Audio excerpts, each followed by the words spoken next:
Welcome to the 5th Quarterly Ethics Review, hosted by the Institute for Enterprise Ethics. We have a number of really great topics to review with you, including the FIFA bribery scandal, minimum wage and income and wealth disparities, the Amazon corporation culture as a place to work, the very current Volkswagen emission scandal, the Toshiba accounting issue, and the impact of CEO compared to median employee pay ratios. We also have a great panel to discuss these issues with you. Dennis Whitmer is chair of the Daniels College of Business Department of Management and a professor of management. After receiving his doctorate in public administration from Syracuse University in 1992, he joined the Daniels faculty, was named associate professor in 1998, and department chair in 2007. Philip Schabel is assistant professor in the School of Accountancy at the Daniels College of Business. Philip completed his PhD at the University of Cincinnati and holds an MS degree in accounting also from the University of Cincinnati and an MS in business administration and economics from the Johannes Kepler University in Linz, Austria. Let's get on with the questions.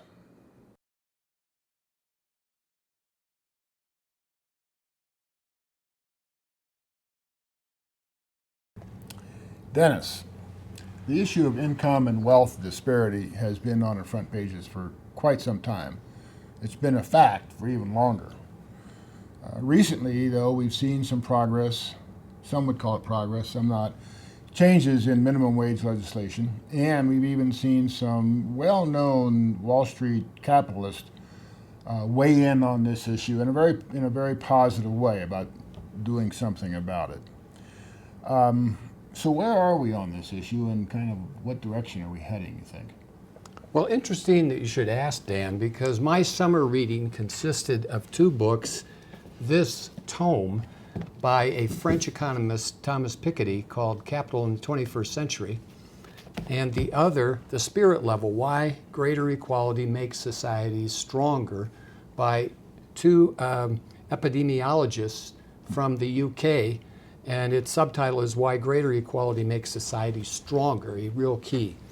So the point of Piketty's work, or one of the important takeaways, is that he demonstrates rather thoroughly that inequality globally and in the US has not seen such levels since the end of the 19th century. And while equality increased early in the 20th century, that reversed itself in the 1970s or 80s. And now the top 10% own roughly 70% of capital and receive 45 to 50% of all income. And the top 1%, we've heard about the 1%, own 30 to 40% of capital. He talks about influences on increasing equality or decreasing it, and he argues that increasing educational opportunity and skills are important, and that comes into opposition with the return on capital, which has historically been 4% against an economic growth of 1%. The Spirit Level book is important because they relate inequality to a whole variety of health and well-being measures of individuals and societies. And the general point is that those societies with greater equality tend to have more healthy societies, if you will. So Piketty argues that we ought to have a global tax. And that's interesting, but he considers it utopian himself. If you're asking me, I would go back to his point about education, and I think reducing that gap is one way to deal with this income inequality issue. And the other solution that the authors of The Spirit Level offer is increased employee ownership of business, since business generates the wealth of society. Philip, what do you think? Well, let's first remind ourselves that inequality has been decreasing on a worldwide scale. So if you think of the rise of India and China, which lifted lots of people out of poverty, and that's not due to some government intervention, that's due to free enterprise. Then to address some of the points that Piketty or Dennis just made, one is this assumption that the rate of return on capital exceeds growth, economic growth. That has been challenged by multiple economists, one of which is Matthew Ronley from MIT, a young PhD student there. And what he found is that this assumption or this finding holds mainly true for housing, which is one type of capital, but there's also other things like land, shares, machinery, software, other types of capital. Then Dennis mentioned this diffusion of knowledge and technical skills among as a factor to decrease inequality. That brings up an interesting dimension of inequality, which is within the US across the young and the old. So if you look at the level of wealth among, let's say, people below 30 and then our seniors, then you find a big disparity here. And also, I don't see a lot of investment going on in the educational sector relative to the amount of spending we have on things like Medicare or pensions, right? Then one comment on this idea of having increased employee ownership for companies. As far as I know, there's nothing that prevents employees right now to buy shares in their own companies. The disadvantage of doing this is as employees acquire more and more ownership in their company, their investments become, have a lack of diversification. That means if for some reason the company goes bankrupt, they not only lose their income stream, but they now also have a reduction in their savings, right? So let me weigh in on this, and my opinion is that this issue of wealth and income disparity in the United States, and from what I understand in the UK as well, particularly, is a huge and growing problem, and maybe the most important problem we face as a nation today. I think the consequences of letting this thing go untreated could be disastrous. We could end up with a totally bifurcated nation, economy, and society. It will undermine our shared culture and our shared prosperity eventually, which could eventually lead to rebellion and revolution, and we've seen it before. The only way we got out of it the last time was through a 10-year depression and a 5-year world war, and we came out of that with great equality. So it bothers me, it worries me. So what do we do? One popular suggestion is raise the minimum wage. That's probably a good idea, but it's insufficient. It just won't have the impact. The second idea is to tax in maybe an extreme way, the very rich. That may be a good idea for other reasons as well, but it too is insufficient and it's politically impossible. We'd never get it done. So the last option, I think, and this rests a bit on Piketty's work, is to move what I would call excess capital out of the financial markets, where it's invested in things that don't create any value except for the person who owns it, synthetic derivatives and things like that, when nobody knows what they do anyway, and move that money into the real economy that produces goods and services and employment. If it stays in the financial market, it just spins in there and doesn't get out into the real economy. If it goes to the real economy, it produces value for consumers, produces values for employees, and produces values to the owners. So if we could move that capital somehow from the financial market to the real market and provide a tax incentive to make the ROI gap less severe, we could do a lot of good in this economy. We just need to incent these investments in corporations to make value for consumers and employees, and to do that in partnership with the school system to train employees for these high-paying jobs. So there's kind of one approach to it that doesn't involve taxation, doesn't involve minimum wage, doesn't involve a political fight, and it employs the real asset we've got, which is capital. Can I comment on this? Sure. So are you suggesting that the government should pick certain industries or certain investments that are preferable over other investments by lowering tax break or imposing higher tax on what you perceive as undesirable investments? Yeah. Okay. I do. Just wanted to be sure about that, right? Yeah, Exactly. yeah.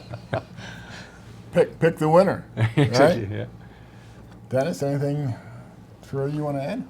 Well, I'm surprised they haven't invited you to DC lately. You know, you seem to have really a sensible approach to solving this problem. And You know, I quite agree about the long-term consequences of not looking at this issue and doing something about it. You know, it's summer in D.C. and humidity is terrible, so I decline the invitation. Thank you. I would like to disagree because I think governments have a very proven track record of being pretty bad at picking winners. So I think the free market is still, I think, the most efficient and probably fairest way how to allocate capital for investments, right? So where the higher return is, that's where it goes. And I think to another comment for Piketty's argument that as the capital stock increases, the return on this capital probably decline, right? So that's fairly common in economics. You find a diminishing rate of return as you increase your stock of wealth. Well, the fact of the matter is, returns to in the financial sector are higher than the returns in the economic sector, and will probably continue to be. Right. And if it stays that way, we're in for some dire consequences because we'll never get all that excess capital back into the real economy. And somebody's got to make the choice. Somebody's got to make the decision. I will volunteer, or the federal government. I found it interesting that you very quickly said that the financial markets were efficient and fair. No. The free market. The free Not market. Yeah. Is efficient and fair. Yes. You know, those are really two separate questions. Yeah. So I would agree with you about the efficiency, but I'm not sure about the fairness, which is precisely why this is such an important issue. Yeah. In the free market, you have two parties having a voluntary transaction, right? Which means they're both at least equally or better off than before. So I think that's a fair deal. And if one happens to have a tax incentive and the other one doesn't, that's okay with me. Yeah, but the tax incentive comes from somewhere, right? It comes at the expense of someone else. That's right. Yeah, That's but you right. make a very important assumption there, right? That's a voluntary, truly voluntary exchange, right? Yes. That isn't always the case, especially when it comes to labor, in labor markets, for example. Yeah. Well, we'll have some next topic we'll actually discuss. Gentlemen, I think we've done our duty on this one. Okay. Let's move on. Thanks, guys.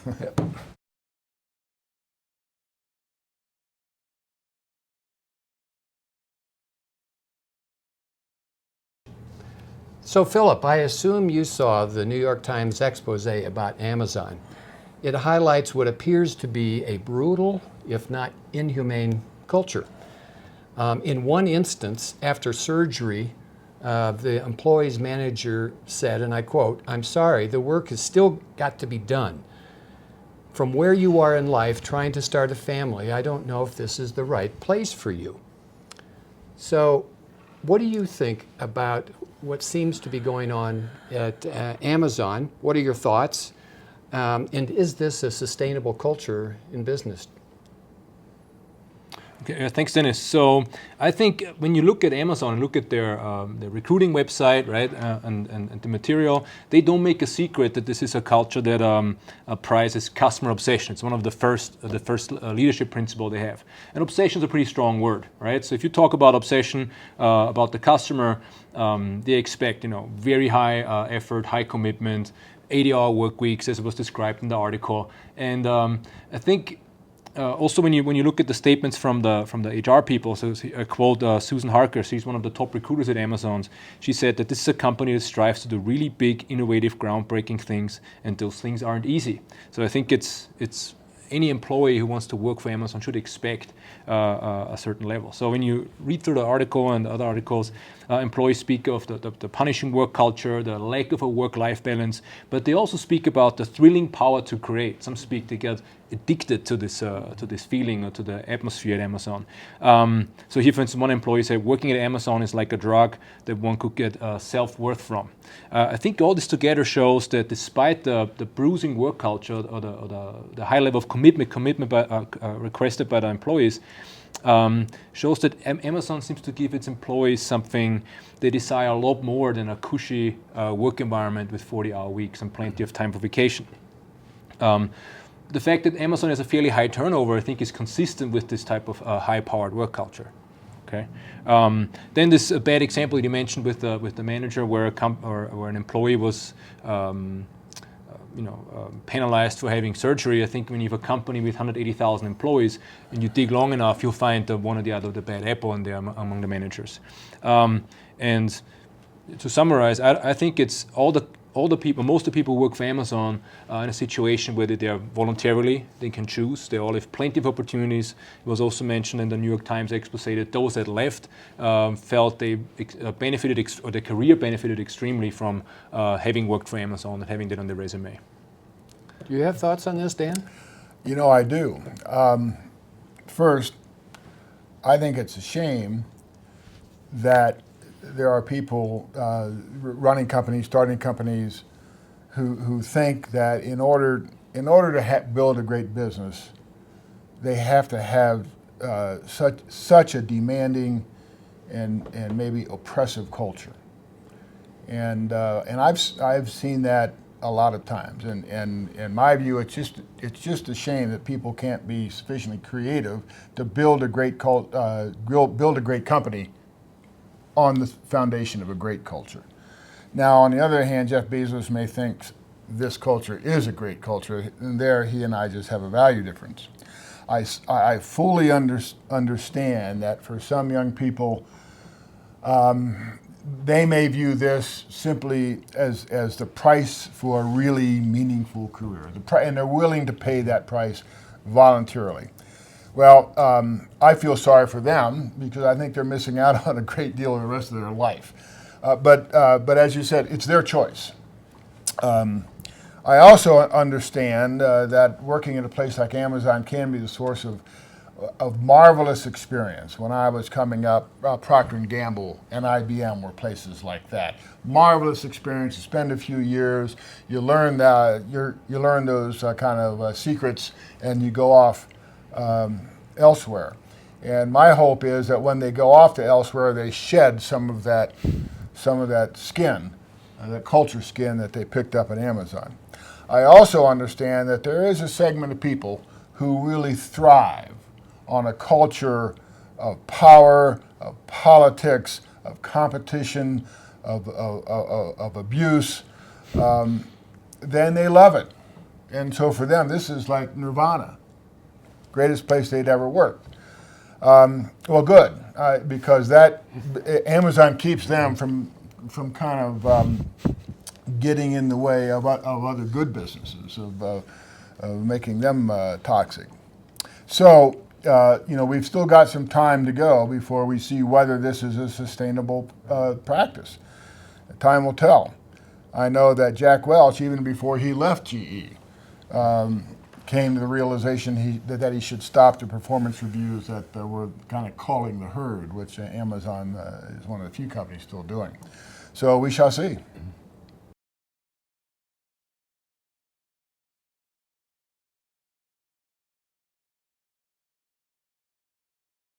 So Dan, the FIFA story has been coming up again in the news lately, and since Sepp Blatter has been indicted for corruption. So what do you think about this whole situation?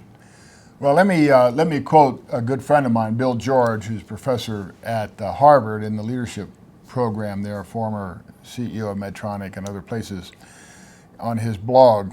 Quote, "Soccer's FIFA is a morally corrupt organization," end quote.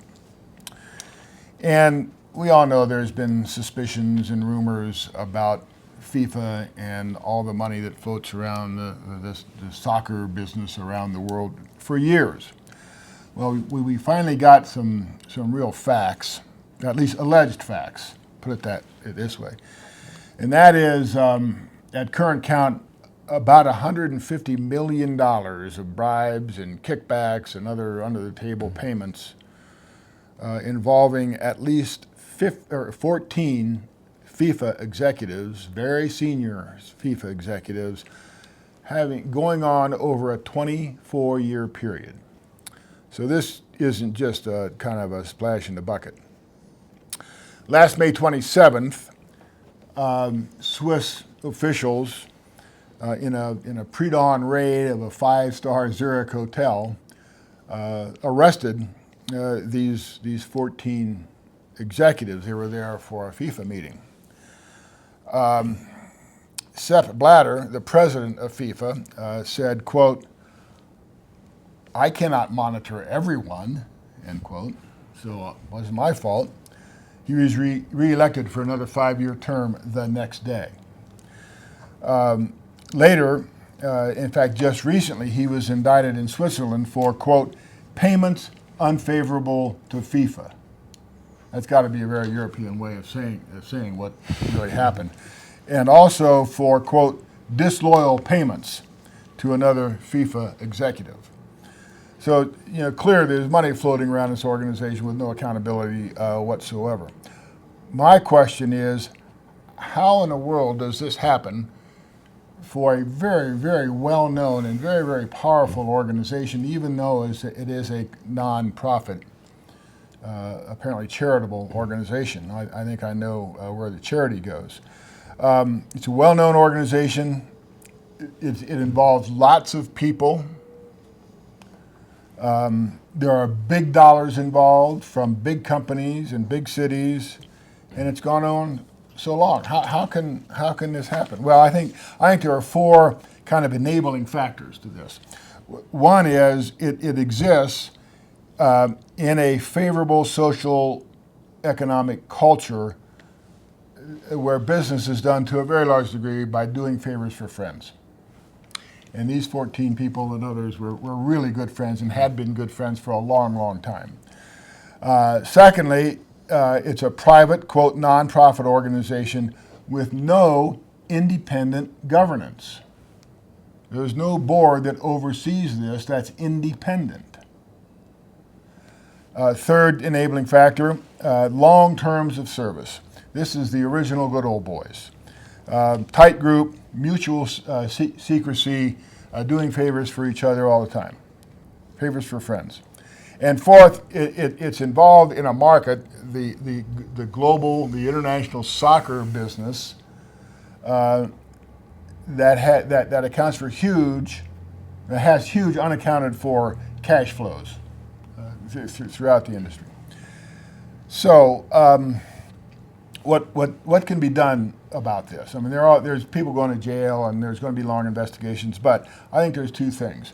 One, these sponsors, and they include the biggest sports manufacturers, equipment manufacturers, apparel manufacturers, the largest cities in the world competing for these cups, huge broadcasting companies, they've got to just withhold their sponsorship until they're satisfied that FIFA has been totally restructured. Secondly, they've got to drive a program that will create an independent board of governance and accountability for FIFA, and that has to be demanded by the sponsors before they reinstitute their sponsorships.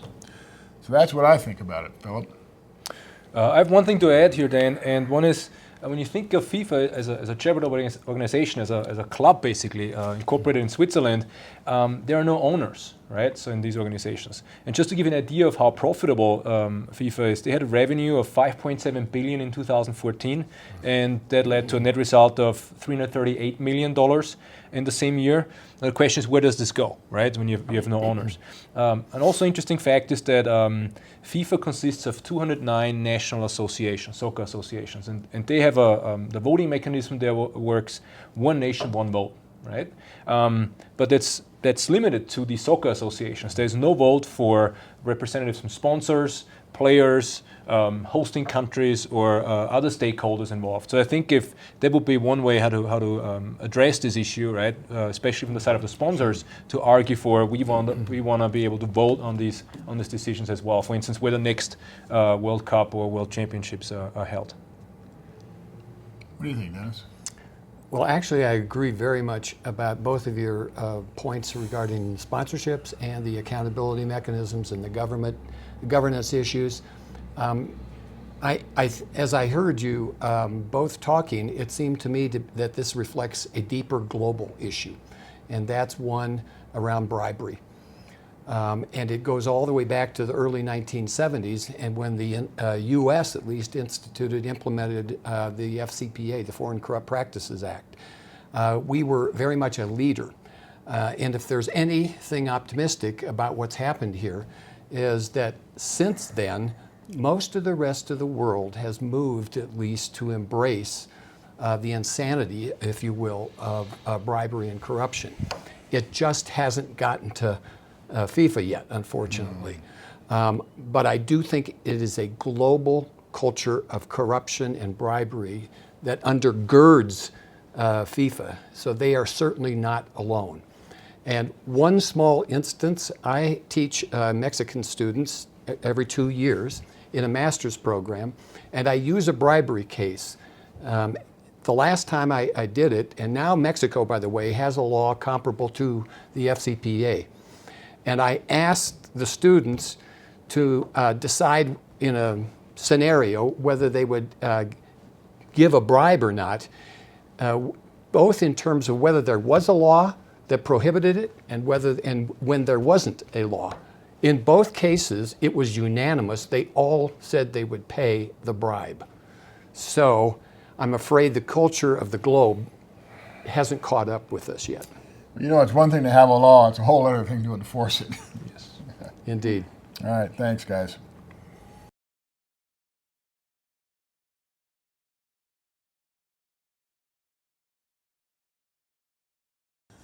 All right, guys, now we're going to go into the quick hit session. We've got 3 topics we each have our own personal points of view about. So we each get one shot at our point of view on the issue. All right? I'll start this with the accounting scandal at Toshiba. Now, this may not be on the top of everybody's mind, especially in the United States, because it occurred all the way over in Japan. But I thought that we were done with blatant book cooking, but I guess not. Enron and WorldCom and HealthSouth and all those people we're familiar with from 10, 15 years ago, they look like amateurs in front of Toshiba's activity. In Toshiba, the rank and file apparently got quarterly challenges from their senior execs, always toward the end of a quarter, indicating how much money they had to find to make that quarter's numbers.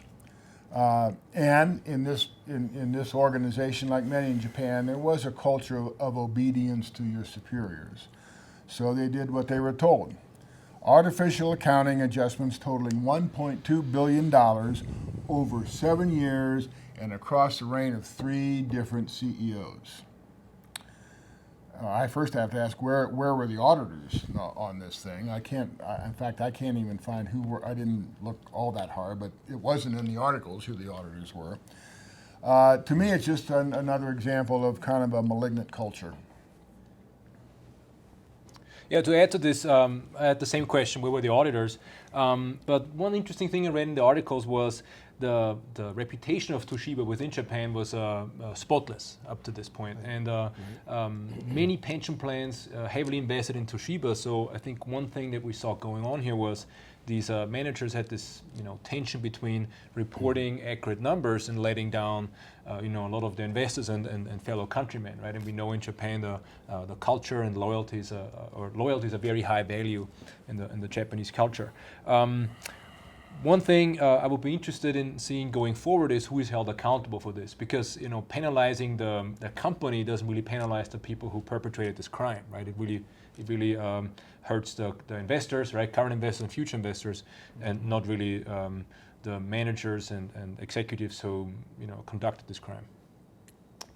I found it interesting that it seems so intentional for such a long period of time. And true to the culture of Japan, the CEO and the two top executives resigned, as I recall. So, they very much accept the responsibility.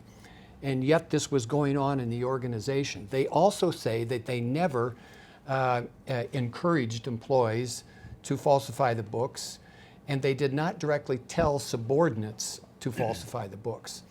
So this reminds me of some research that's been done in management, especially with mid-level managers. And when wrongdoing occurs, most often the leaders of the organization are not directly in telling employees to falsify, but rather they're saying things like, just get the job done, which I think in the pressure that you talked about earlier is consistent with that. On August 5th, the Securities and Exchange Commission adopted a final rule that requires publicly traded companies in the US to disclose the CEO pay to the median employee pay ratio. This is part of the Dodd-Frank Act, which was passed in 2010 to overhaul financial regulation. And these companies will be required to disclose this ratio starting with fiscal years beginning on or after January 1st, 2017. Now, to give viewers some perspective about what this ratio has been doing in the past, around 1980, the average ratio for companies was 30, and now in 2013, the average ratio has increased to 300. So clearly that suggests that the increase in CEO pay has been exponentially higher than the increase in pay for the median employee. Now let's keep in mind that the stewardship and the competent management of large, complex corporations is a very important task, and I think should be entrusted to the most capable people with the proper skill set, and that deserves high compensation. Now, just to put things in perspective, the CEO of Walmart, he runs a company with 2.2 million employees, and Walmart had $1 trillion in revenue last year. He made around $90 million in compensation. Now, there's plenty of Major League Baseball players, NFL players, NBA players, and several actors who make far more than him. You can argue about the societal value of each task. Then possible explanations for this diverging trend in compensation. One is a winner takes it all situation where the most capable or most skilled in a certain group get compensated exponentially more than the second or third tier. And so if that's what we find, then I think this very high CEO compensation is rational, efficient, and I would also agree fair. Again, to go back to this Walmart example, if each one of these 2.2 million employees, who's probably very interested in having a competent CEO for their company, pays $10 a year, then we would have $22 million in compensation for the CEO. Well, right now he gets 19. Then another compensation could be self-dealing. So among corporate boards, so that would be at the expense of investors. That would be unfair, inefficient, and also wrong, right? So if we have a situation, if this is the explanation, then I think this pay ratio should shed more light on this topic, and probably also shame companies into adjusting the CEO compensation. Now, a couple of unintended consequences we can expect. One thing is that managers will try to manipulate this metric simply by laying off the lowest compensated employees, right, and replacing them with contractors. They would change the calculation, simply increase the ratio. Another thing we have to keep in mind is that this ratio is very difficult to compare across industries. Just think of banks as opposed to fast food companies, right? So McDonald's probably have a very high ratio in that regard versus, let's say Goldman Sachs, for instance, would have a lower ratio. Well, I certainly applaud the SEC's rule because markets depend on accurate information. And for investors or customers, it's relevant information. So I applaud that, even though it was resisted by associations and industry groups. It also makes me think back to Piketty. Again, if you read his analysis, he argues that the increase since the 1970s or 80s in inequity globally is directly related to what he calls the rise of the super managers, precisely the group we're talking about. And if they were paid at that time 30 to 1, and they're now, and it's fair and efficient that they're receiving 450 or 350, whatever the number is, they must have been horribly underpaid then. So I have my doubts and suspicions about that. And so I would just add a couple of things that I saw recently, a chart with other countries and how the U.S. compares. And it ranged roughly from about 8 to 40 as the ratio compared to where we are. In addition, a sample of customers and citizens were asked what would be a fair ratio. And the average they came up was 30. So a far cry and very much back to where we were 50 years ago. Well, Dennis, first, compensation committee of a large corporation is not a democracy, so yeah, the public doesn't get to vote. I think, stated simply, that the whole idea of this ratio is silly. Now, I will also agree that CEO compensation levels have become obscenely high. No doubt about that. And I think one of the major reasons for this is that some years ago, the composition of the CEO's compensation was much more heavily weighted to equity grants, options, shares, and so on. And that was at the front end of a very rapid rise in the equity markets. So it's no surprise to me that you give them more equity and the equity grows more rapidly, the ratio is going to get out of whack. Serious investors don't care about that ratio. It's not going to inform their investment decisions a whit. Other investors may, but the serious investors, which probably account for 99% of all the capital going into those markets, they don't care. This ratio provides absolutely no meaningful economic information to the corporation. Doesn't help them run the business one bit better. My view is the sole reason for doing this, because it was, and this is why it was pushed so hard by the unions, the labor unions, is simply to embarrass some and to mollify others. And that's it. I think it's a waste of time also because the data's been out there for years. The labor unions have been collecting this data and reporting it, especially on the companies that they're going to go into bargaining with, for decades. Finally, there are much better other ratios to calculate to evaluate the appropriateness of a CEO's compensation, like compensation relative to the number of employees that he's responsible for, the dollars worth of assets that he's responsible for, the number of capital facilities around the world that he's responsible for, the number and the value of the shareholders that he's responsible for. That's what he gets paid for. He doesn't get paid for determining the assembly line workers' hourly pay.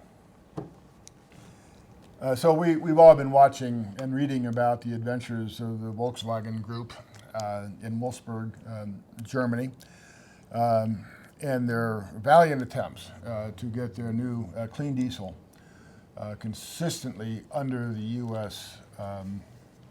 EPA standards, and for quite a few years successfully. When they were discovered that they put some software into these cars that would basically invalidate the testing procedures, we were all shocked, including Mr. Winterkorn, the then CEO of the Volkswagen Group, who said, quote, "I am stunned that misconduct on such a scale was possible in the VW Group. It reminded me of the Peter Lorre character in Casablanca. Gambling in my shop? I'm shocked, shocked." He also said, quote, "I am not aware of any wrongdoing on my part." These are direct quotes. The executive committee of the Board of Supervisors said, quote, speaking of Mr. Winterkorn, "The CEO had no knowledge of the manipulation of the emission data." So, I ask sort of once again, how does something like this happen? And there are, in my view, about 5 kind of enabling conditions. One is a very autocratic leadership culture in that organization, and it's been that way, since the first Volkswagen was produced under the Nazis. Secondly, there's a very, very, very dominant engineering culture there. So problems are to be solved, and it doesn't matter. There's no moral judgment on the solution. Third, very tight voting control by 2 families. 2 families control the voting shares. They've got split shares, A shares and B shares. Fourth, no independent directors on the Board of Supervisors. None. They're either corporate executives or union leaders or management representatives. Charles Ellison, the governance guru at the University of Delaware, said, quote, "The governance of Volkswagen was a breeding ground for scandal. It was simply a matter of time." Then, on the other hand, Winterkorn and the executive committee may be right. It may have been a situation where they were bound and determined to become the largest auto manufacturer in the world, not unlike Toyota some years ago. And in order to achieve that position, they had to vastly increase their market share in the United States, and they decided that the clean diesel strategy was the way to do that. And so I can just see Mr. Winterkorn telling the people producing that car, do whatever you have to do, whatever it takes. We need to win the U.S. market. Do whatever it takes. I don't need to know what it is.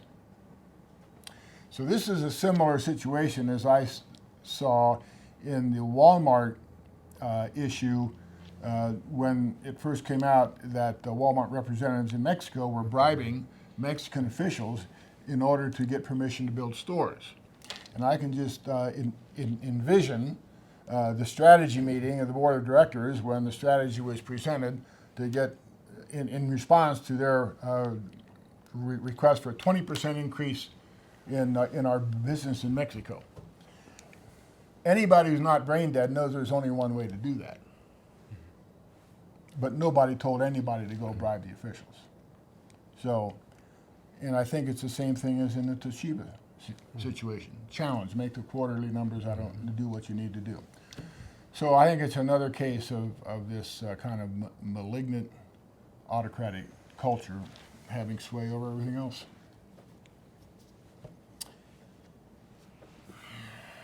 I have a quick comment on this VW debacle. I think there's one very positive thing here, which is that it highlights how difficult it is to build cars or diesel cars that are fuel efficient and fun to drive and meet the emission thresholds. So I think what this will do, it will provide a huge boost to the electric car industry and alternative cars. Well, I must say that being someone from the 1960s, I can remember kind of the original Beatles hitting the U.S. And while we weren't very environmentally conscious, it was an institution at the time.